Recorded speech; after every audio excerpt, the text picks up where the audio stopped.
Steel factory గురించి పూర్తిగా మర్చిపోయారు.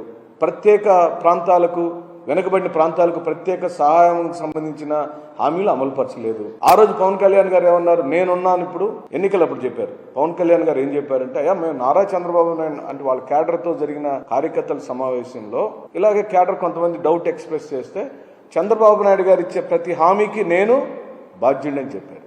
ఇప్పుడు వారు ఉప ముఖ్యమంత్రి స్థానంలో ఉన్నారు. వారు కూడా దీని మీద స్పందించమని మేము కోరుతున్నాం. ఎందుకంటే ఒక ముఖ్యమంత్రి గారు, ఒక ఉప ముఖ్యమంత్రి గారు, మీ ఇద్దరు కలిసి, మోడీ గారు ముగ్గురు కలిసి ఇచ్చిన హామీల విషయంలో ఈ విధమైన మార్పులు చేర్పులు జరుగుతున్నప్పుడు నిన్న వారు ఏమన్నారు అసెంబ్లీలో, ఎన్నికల హామీలను ఇచ్చేటప్పుడు ఏ రాజకీయ పార్టీ అయినా క్షుణ్ణంగా అధ్యయనం చేసి ఇది నేను మాటిస్తున్నాను, రేపు ఎన్నికలు అయిన తర్వాత నేను అధికారంలోకి వస్తే చేయగలుగుతానా లేనా అని తర్కం చేసుకుని ఆయనకున్న సమూహంతో లేదా ఆయన ఆర్థిక మేధావులందరినీ కూర్చోబెట్టుకుని ఒక క్రియాశీలకమైన నిర్మాణాత్మకమైన చర్చ చేసుకుని వాళ్ళు ఎన్నికల హామీలు ఇస్తారు.